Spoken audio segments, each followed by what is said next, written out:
previous lecture we discussed about colligative properties. Colligative properties means which depends upon number of particle, not type of solute. Particles पे depend करती है, उसे हम बोलते हैं colligative property. 4 colligative property थी. उसमें था lowering in vapour pressure, elevation in boiling point, depression in freezing point and osmotic pressure. They all depends upon number of particle. और उसका एप्लीकेशन क्या था? तो determine the molar mass of unknown solute. अब देख लीजिए सारे फॉर्मूला में मोलार मास है, मतलब हम किसी अननोन सॉल्यूट का मोलार मास इसे यूज करके फाइंड आउट कर सकते हैं. अब देखिए दूसरा मैंने आपको वो भी बोला था कि ये जितनी भी प्रॉपर्टी है they all are used for non electrolyte. मान लो मुझे इस प्रॉपर्टी का यूज इलेक्ट्रोलाइट के लिए करना है. इलेक्ट्रोलाइट मतलब जिसका डिसोसिएशन या एसोसिएशन होता हो. ऐसे कौन कौन से कंपाउंड है मैंने लिखवाया था जिसका डिसोसिएशन नहीं होता हो? Glucose, fructose, sucrose, urea. हमारे सिलेबस में इस चैप्टर में उतने नॉन इलेक्ट्रोलाइट है जनरली. उसके लिए हमें कुछ नहीं करना है, ये फॉर्मूला डायरेक्ट अप्लाई करना है. बट इलेक्ट्रोलाइट के लिए जब अप्लाई करेंगे तब सबके आगे ये आई लगा देंगे. I that is van't Hoff factor. कब आई लग जाएगा? ये यहाँ पे जब हम इलेक्ट्रोलाइट के लिए यूज़ करेंगे तभी आई लगेगा. इलेक्ट्रोलाइट नहीं होगा तो आई नहीं लगेगा. अब ये आई क्या होता है? तो वांट ऑफ फैक्टर होता है. क्या है उसका फॉर्मूला मैंने लिखा था, नॉर्मल मोलर मास मतलब जो रियल में होता है. एबनॉर्मल मतलब कैलकुलेटेड विदाउट यूजिंग आई. आई को यूज़ किए बिना कैलकुलेट करने जाएंगे तो गलत आंसर आने वाला है. वही तो प्रॉब्लम है ना, बिकॉज आई तो रखना ही होगा, because i is van't Hoff factor और its represents the number of particle and colligative property depends upon number of particle. तो आई हमें रखना ही होगा. तो ये सारे फॉर्मूला हमने लिखे थे. डिग्री ऑफ डिसोसिएशन क्या होता है, डिग्री ऑफ एसोसिएशन, इसे आप एक बार नोट कर लीजिए या तो फिर कहीं पे साइड में लिख के रखिए, क्योंकि इसके बेस पे हम अभी न्यूमेरिकल सॉल्व करने जा रहे हैं. न्यूमेरिकल में टेक्स्ट बुक का एग्जाम्पल नंबर 2.6 है. एग्जाम्पल सॉल्व एग्जाम्पल नंबर 2.6 जिसकी हम डिस्कशन करते हैं. Vapour pressure of pure benzene मतलब P not is given. P nought कितना है? 0.850. नॉन वॉलेटाइल सॉल्यूट ऐड किया और नॉन इलेक्ट्रोलाइट है मतलब आई यूज़ नहीं करना है. कितना सॉल्यूट ऐड किया? 0.5 ग्राम. W2 0.5 ग्राम. फिर W1 सॉल्वेंट बेंजीन है, कितना है? 39 ग्राम. और बेंजीन मतलब सॉल्वेंट का मोलर मास है 78. आपको फाइंड करना है. Vapour pressure of solution decrease होके क्या बन गया? सॉल्यूशन का वेपर प्रेशर 0.845 हो गया. तो आपको फाइंड करना है मोलर मास. देखिए मैंने बोला ना colligative properties are used to determine the molar mass. कौन सा फॉर्मूला लगाएंगे 4 में से? ये वाला फर्स्ट वाला लोअरिंग इन वेपर प्रेशर. क्या था formula? P naught minus P upon P not is equal to N2 upon N1. ये N2 था उसे तो हम नेगलेक्ट करते थे ना. सबकी वैल्यू दी है. अच्छा N2 अपन N1 क्या होगा? N2 मतलब W2 अपन M2, ये W1 अपन M1 सब दिया है आपको. ये M2 फाइंड करना मिल जाएगा. आगे आई लगाएंगे नहीं, because solute is non volatile. Non volatile में आई नहीं लगता है. Next example number 2.7. 18 gram glucose W2 दिया है. 18 ग्राम सॉल्वेंट वाटर है. देखिए W1 1 kilogram. What will be the boiling point? Boiling point आपको सॉल्यूशन का फाइंड करना है. अच्छा सॉल्वेंट का बॉइलिंग पॉइंट कितना है? वाटर का कितना है? तो आपको पता है वाटर का बॉइलिंग पॉइंट होता है 100 degree Celsius, that is 373.15 kelvin. कब? तो 1.03 बार प्रेशर पे. ये दिया ना प्रेशर, इतने प्रेशर पे तो वाटर का बॉइलिंग पॉइंट इतना होता है. मैंने आपको आगे लिखवाया था. अब आपको फाइंड करना है बॉइलिंग पॉइंट ऑफ सॉल्यूशन. तो सॉल्यूशन का बॉइलिंग पॉइंट इंक्रीज होगा ना. एलिवेशन इन बॉइलिंग पॉइंट, जब बॉइलिंग पॉइंट की बात आए तब ये फॉर्मूला अप्लाई होता है. ये वाला डेल्टा टी बी चार में से एक ही कॉलिगेटिव प्रॉपर्टी हम यूज़ करने वाले हैं।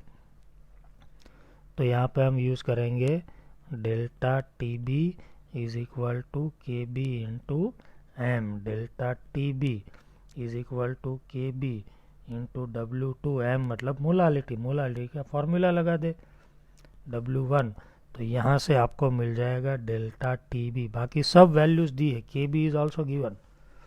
अब जैसे ही डेल्टा टी बी मिल जाएगा, delta T B is equal to क्या क्या लिखा था आपने पता है ना एलिवेशन इन बॉइलिंग पॉइंट में, T B minus T naught B. T B यहाँ से मिल गया, टी नॉट बी ये रहा, देखिए सॉल्वेंट का बॉइलिंग पॉइंट ये, तो आपको टी बी मिल जाएगा, boiling point of solution. Example number 2.9, 45 gram ethylene glycol जिसका मोलार मास 62 है। W2 is given 45 gram, molar mass M2 62, water का वेट W1 सॉल्वेंट 600 ग्राम। आपको डिप्रेशन इन फ्रीजिंग पॉइंट और freezing point of solution find करना है। देखिए ये solvent का फ्रीजिंग पॉइंट है, डेल्टा टी नॉट है, इट इज सॉल्वेंट। और ये सॉल्यूशन का फ्रीजिंग पॉइंट है, डेल्टा टी एफ। सॉल्यूशन किसका कम होता है पता है ना, सॉल्यूशन का, और इसका ज़्यादा होता है। तो डेल्टा टी एफ, ये दोनों के बीच का जो डिफरेंस है वो क्या था, ज़्यादा माइनस कम, delta T naught F minus delta T F. Solvent का तो आपको पता है 0 डिग्री होता है, that is 273 kelvin freezing point होता है।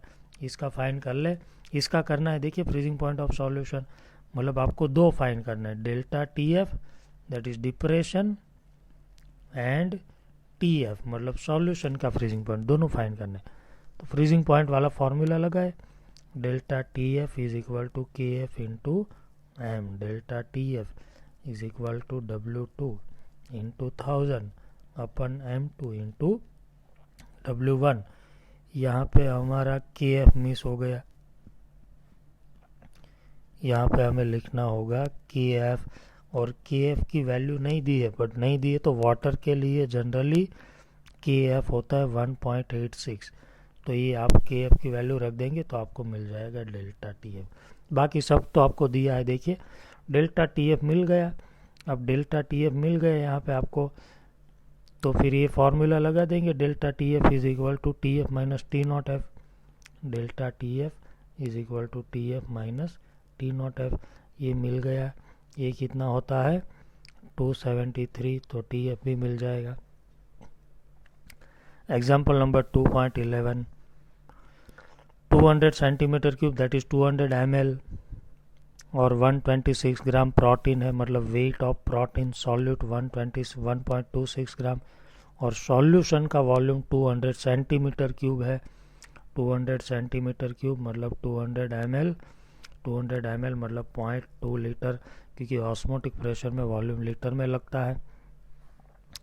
ऑस्मोटिक प्रेशर आपको दिया है, ऑस्मोटिक प्रेशर पाई 2.57 इंटू 10⁻³ बार।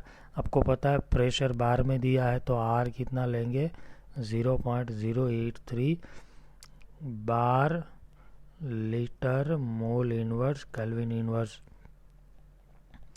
अब आपको फाइंड क्या करना है, molar mass of solute M2 find करना है। तो सीधा फॉर्मूला लगा देंगे ऑस्मोटिक प्रेशर का, CRT।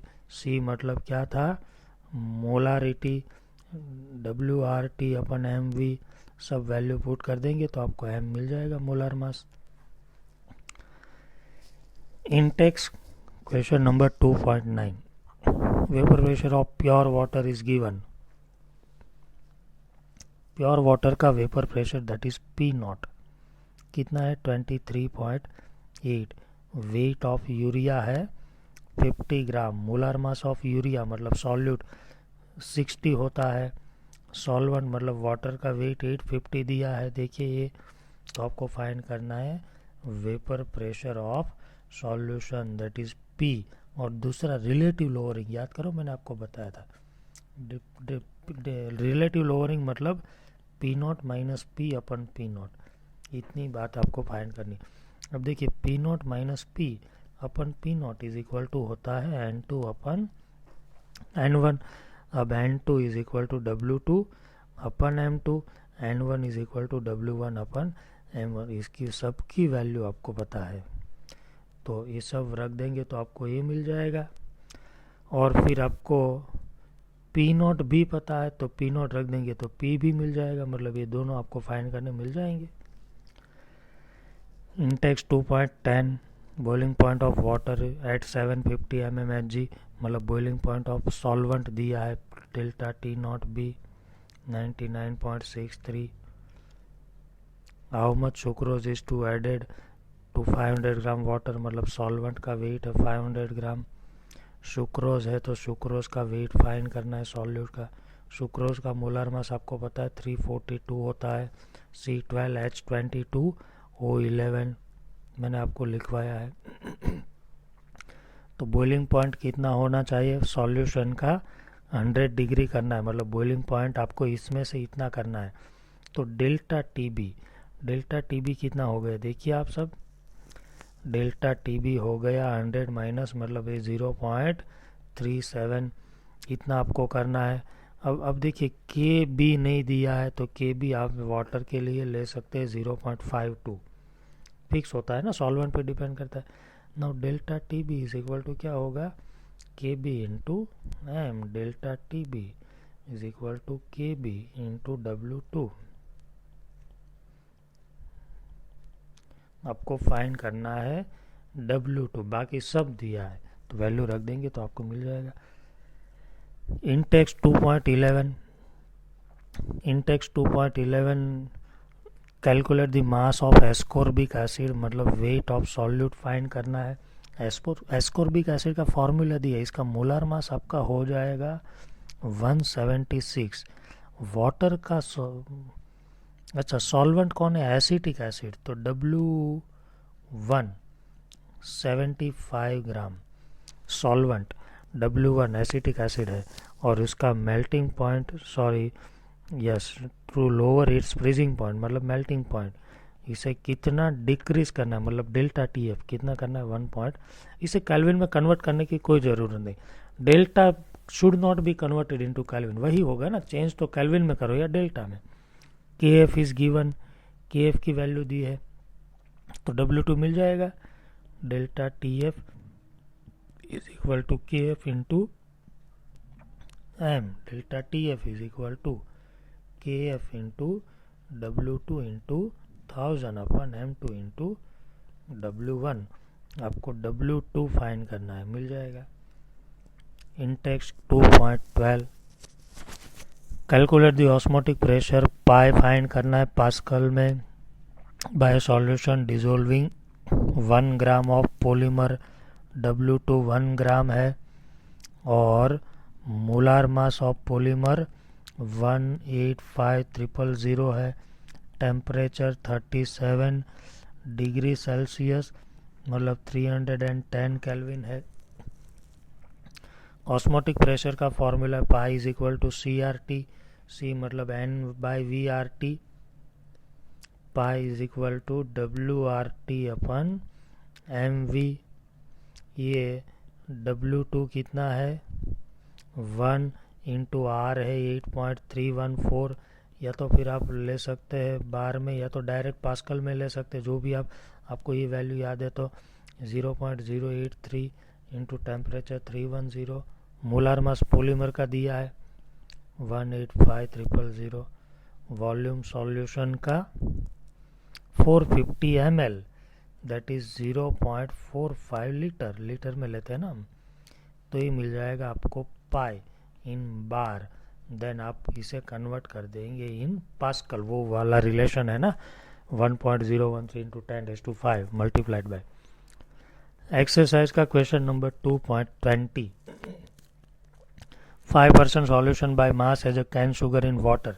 देखिए पहले तो ये प्योर वाटर है, इसका फ्रीजिंग पॉइंट होता है 273 फ्रीजिंग पॉइंट, फिर इसमें 5% शुगर का सॉल्यूशन है, इसका फ्रीजिंग पॉइंट आपको दिया है 271, तो आपको 5% ग्लूकोज के सॉल्यूशन का फ्रीजिंग पॉइंट फाइंड करना है। अब क्या करेंगे, ये सॉल्यूशन के लिए मतलब फॉर शुगर डेल्टा, अच्छा 5% का मतलब क्या होता है पता है, 5 gram sugar plus 95 gram water is equal to 100। इसमें भी वही होगा, 5 plus 95 is equal to 100। Delta T F is equal to K F into molality, molality मतलब W2 into 1000 upon M2 into W1। और वाटर ग्लूकोज के लिए delta T F is equal to K F into W2 into 1000 upon M2 into W1। दोनों को divide कर देंगे equation 1/2, equation 1/2। तो के एफ कैंसिल हो जाएगा। डेल्टा टी एफ, इसका डेल्टा टी एफ कितना होगा, देखिए यहाँ से यहाँ तक आया तो डेल्टा टी एफ हुआ इसका 273 टू 271 मतलब 2 हुआ। तो ये डेल्टा टी एफ कितना है 2। इसका डेल्टा टी एफ की वैल्यू रख देंगे। बाकी ये 1000 कैंसिल, W1 95 है दोनों में, ये भी कैंसिल, मोलर मास दोनों के रख देंगे। तो इसका डेल्टा टी एफ मिल जाएगा। और डेल्टा टी एफ मिलेगा तो delta T F is equal to क्या होता है, T F naught minus T F. ये टी एफ नॉट है ना, वाटर का freezing point T F naught है। तो ऐसे आपको मिल जाएगा रेशियो लेने से।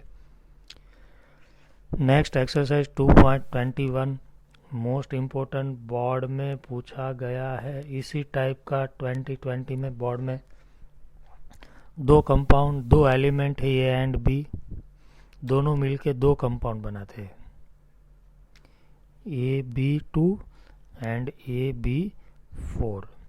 आपको ए और बी के एटॉमिक मास फाइंड करने हैं। देखिए AB2 और AB4 में क्या है, 1 ग्राम AB2 आपने डिजोल्व किया, W2 1 ग्राम, कितने बेंजीन में, 20 ग्राम बेंजीन में, मतलब सॉल्वेंट का वेट है 20 ग्राम। फिर फ्रीजिंग पॉइंट कितना डिक्रीज हुआ, 2.3, मतलब इसका डेल्टा टीएफ मिल गया 2.3। ये भी 1 ग्राम डिजोल्व किया है, देखिए 1 ग्राम AB4। और इसमें सॉल्वेंट कितना लिया, तो वो भी 20 ग्राम बेंजीन है। तो इसे डिजोल्व करने से फ्रीजिंग पॉइंट कितना डिक्रीज हुआ, 1.3। आपको बस इतनी वैल्यू दी है और KF की वैल्यू दी है। 1 ग्राम डिजोल्व किया बेंजीन में 20 ग्राम में, तो फ्रीजिंग पॉइंट इतना डिक्रीज हुआ। ये 1 ग्राम 20 ग्राम बेंजीन में डिजोल्व किया तो फ्रीजिंग पॉइंट इतना डिक्रीज हुआ। अब देखिए इसके लिए हम लिख दे कि delta TF is equal to KF into W2 into 1000 upon M2 into W1। सबकी वैल्यू रख दे तो मोलार मास से M2 जो है ना वो हमें मिल जाएगा 4। इसका मोलार मास आपको मिलेगा AB2 का 110.87। और ठीक उसी तरह इसका delta TF is equal to KF into W2 into 1000 upon M2 into W1। Value रखने से ये मिल जाएगा AB4 का मोलार मास 196.7। ये दोनों के मोलार मास मिल गए हमें, AB4 के और AB2 के मोलार मास। अब देखिए molar mass is equal to क्या होता है, मान लो मुझे H2SO4 का मोलार मास फाइंड करना है तो मैं ऐसे लिखता हूँ 2H plus 1 sulphur plus 4 oxygen. तो सिमिलरली मुझे AB4 का मोलार मास फाइंड करना है, AB4 या AB2। तो हम क्या करेंगे, देखिए AB2 के लिए एक A है और 2B है, दोनों का मिलके मोलार मास मुझे मिला 110. फिर AB4 एक A 4B, दोनों का मिलके मुझे मिला 196.7। Equation 2 equation 1। अब हम करेंगे इक्वेशन 2 - 1। तो मुझे बी मिल गया, बी की वैल्यू मिल गई 42.91। बी का एटॉमिक मास मिल गया। इक्वेशन 2 में से 1 को माइनस मतलब ये कट हो गया, ये आया 2b और ये हो गया 85.83। अब इसकी वैल्यू हम पुट करेंगे किसी इक्वेशन में, 1 या 2 में, तो मुझे ये मिल जाएगा, ये आएगा मेरा 25.06।